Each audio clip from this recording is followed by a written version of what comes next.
اس نے عاقبت برباد کر لی ہے اور وہ سزا بھگت رہے ہیں. اگر تم اسی روش میں چلنا چاہتے ہو تو تمہاری مرضی. تو علامہ مجلسی نے لکھا ہے کہ 3 مرتبہ اس نے قسم کھائی, قسم جلال کھا کر کہا کہ نہیں ہمارا کوئی ایسا ارادہ نہیں ہے اور میں اس فعل سے راضی بھی نہیں ہوں اور نہ ہی میں ان کے روش میں چلنا چاہتا ہوں, ان کے روش ہمیں نہیں چاہیے. اب یہاں سے پھر گفتگو شروع ہوتی ہے, بتائیے. لیکن میں چاہتا ہوں جس طرح آپ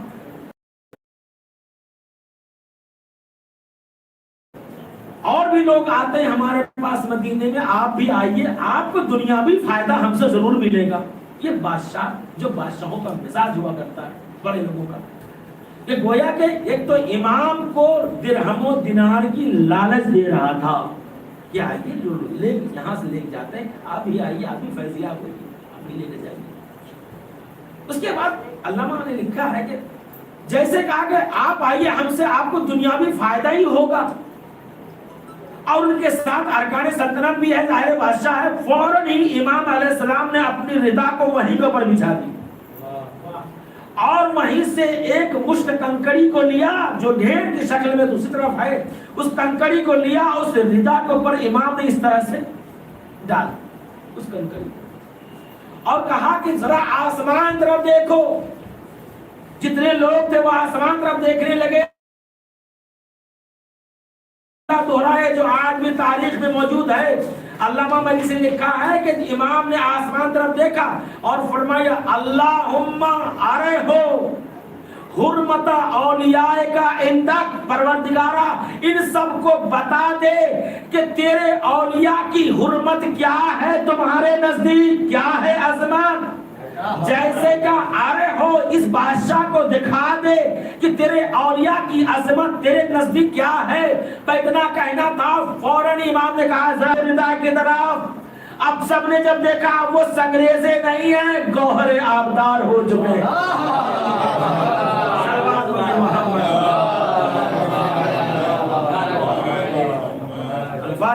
جواہر شاہکار شاہبار اور گوہر آبدار, اور ایسی چمک دمک ہے کہ جو بادشاہوں کے خزانے میں بھی نصیب نہیں, جوہریوں کی آنکھوں کو چکا چوند کرنے والی. جیسے انہوں نے دیکھا کہ کثیر تعداد میں ردا کے اوپر جواہرات. اب بادشاہ کے آدمی جو تھے بادشاہ کو دیکھ رہا تھا, کبھی ان جواہرات کو دیکھ رہے اور کبھی امام کی طرف دیکھ رہے تھے. جب سب کو دکھا دیا اور سب مطمئن ہو گئے تو امام علیہ السلام نے فرمایا کہ تم نے دیکھ لیا تم نے کہ تمہارے پاس آنے کا ہمیں کیا دنیاوی فائدہ ہوگا. ارے جس خدا کی نظروں میں جن ولی کا یہ مرتبہ ہو وہ تمہاری ہم نشینی اور تمہاری دولت سے کیسے معلوم ہو سکتا ہے. صلوات پڑھیے محمد.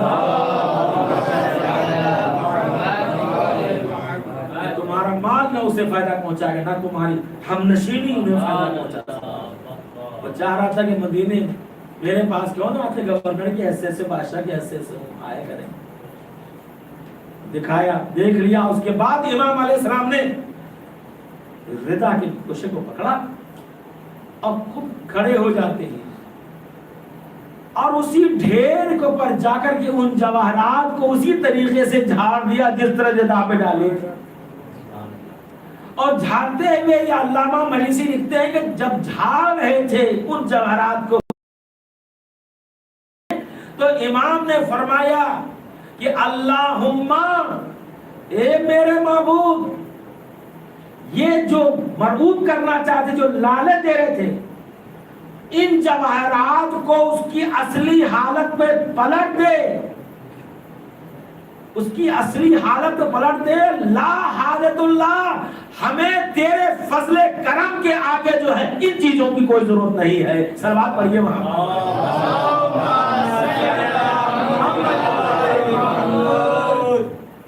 فرمایا پروردگار اس کو اصلی حالت میں پہنچا دے, تبدیل کر دے, ہمیں اس کی ضرورت نہیں.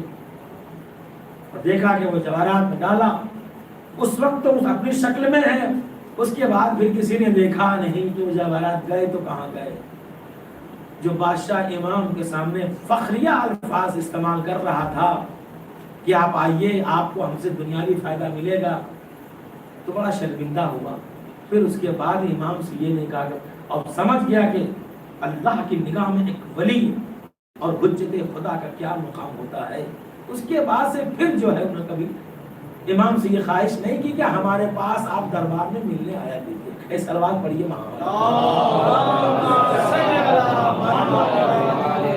جو امام ہوتا ہے، جو حجت خدا ہوتا ہے، پروردگار عالم، انہیں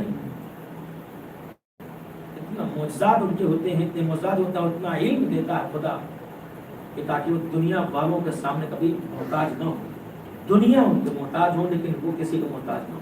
بس آخری واقعہ عرض کر کے میں تمام کر دوں۔ جناب محمد حنفیہ مولا متقین حضرت علی ابن ابی طالب علیہ السلام بیٹے ہیں اور چوتھے امام کے چچا ہیں۔ جب کربلا سب گئے مدینے سے تو محمد حنفیہ کو، جیسا آپ کو معلوم ہے، امامت کے فرائض کے اوپر جو ہے معین کیا تھا امام نے، اور جب واپس آئے تو لوگ انہی کو اصلی امام سمجھ رہے تھے۔ آج کچھ بنی امیہ کے رائٹر نے بڑھا چڑھا کے بھی لکھا کہ صاحب آپس میں بڑے کثرت سے اختلاف تھے اور وہ عہدہ نہیں چھوڑنا چاہ رہے تھے فلاں فلاں، لیکن محمد حنفیہ یہ چاہتے تھے کہ اپنے چاہنے والوں کو اس طرح سے ان کے ذہنوں میں راسخ کرا دوں کہ دوبارہ کبھی وہ دوسرے کی طرف متوجہ نہ ہو کہ امام کون ہوا کرتا ہے۔ دن تاریخ طے کرنے کے بعد جو کہا بھائی اپنے چاہنے والوں کو اکٹھا کیا، ایسے سمجھاؤں گا تو نہیں سمجھ پائیں گے، لہذا حجر اسود فیصلہ کرے گا کہ کون ہے امام وقت۔ لہذا ادھر محمد حنفیہ کے چاہنے والے کثیر تعداد میں ہیں اور ادھر امام کے چاہنے والے، لے کر امام پہنچتے حجر اسود کے قریب، اور اس کے بعد جو امام نے مخاطب ہو کر کے کہا کہ اسود سے کہ امام میں وقت کون ہے اور وہ امام کون ہے کہ جو حجت خدا، لہذا تم ثابت کر دو، سب کے سامنے واضح کر دو۔ جیسے امام نے فرمایا تھا ایک مرتبہ اس میں حرکت شروع ہوئی، لکھا یہ کہ حرکت دیکھنے کے بعد میں سمجھ رہا تھا کہ ایسا نہ ہو کہ گر جائے، دو حصوں میں تقسیم ہو جائے، تو اس پتھر سے آواز آئی، حجر اسود سے آواز آئی، محمد حنفیہ کو مخاطب کر کے کہا کہ اے علی کے بیٹے محمد حنفیہ، امامت آپ کے بھتیجے علی ابن الحسین کا حق ہے۔ سلوات پڑھیے محمد۔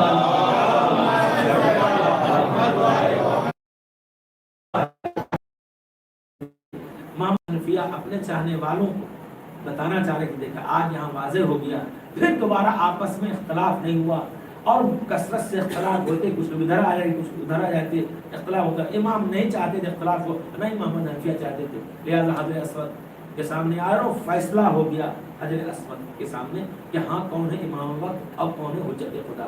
آج اس حجر اسود کی عظمت آپ دیکھیے، حجر اسود نے امام کی امامت کی گواہی دی، پوری توجہ رہے، امام کی امامت کی گواہی حجر اسود نے دی ہے۔ اور وہ بھی ہے کہ جب ہشام گیا ہوا تھا حج کرنے کے لیے تو فوراً ہی حجر اسود نے امام کو سلام کر لیا تھا۔ آپ جانے سمجھے کہ جب حاجی حج کرنے کے لیے جاتے ہیں یہ حجر اسود کو بوسے کا بھی حکم ہے اور سلام کرنے کا بھی حکم ہے، احترام بھی کیا جاتا ہے، ان کو بوسے بھی دیتے ہیں۔ کیوں یہ سلام کیوں کیا جاتا ہے؟ وہ بھی پتھر کا، یہ پتھر جو ہے ضرور ہے لیکن یہ بہت کام آئے کا۔ سب سے پہلا کام تو یہ آیا کہ جناب ابراہیم کی مدد کی، ابراہیم کی مدد کی اس پتھر نے۔ بھائی حج کرنے کے لیے جاتے ہیں، حج کے ارکان کو انجام دے دیا، پھر خدا حافظ، اس پتھر کو جا کر بوسے بھی دے، جا کر نماز بھی پڑھے، وہاں کے اوپر امان بھی مخصوص ہے، اور اس کے بعد جو ہے حجر اسود کو چومتے بھی ہیں لوگ، بوسے دیتے ہیں۔ حجر اسود کالا پتھر، پتھر بھی ہے تو کالا پیدا ہوتا ہے، یہ بوسے کا کیوں حکم دیا گیا؟ اگر آپ سمجھے ایسے نہیں، اس حجر اسود نے حجت خدا کی امامت کی تصدیق کر دی تھی۔ قیامت تک آتے رہیں گے حاجی حج کرنے کے لیے. حج کرنے کے بعد حجر اسود کو چومیں گے بھی, بوسہ بھی دیں گے. اس لیے حجت خدا کو سلام کر لیا تھا, حجت خدا کو سلام کر لیا تھا. پتا چلا جو حجت خدا کو سلام کر لے تو ان کا مقام یہ ہوتا ہے قیامت تک حاجی ان کو سلام کرتے ہیں. اور جو حجت خدا سے, حجت خدا جس سے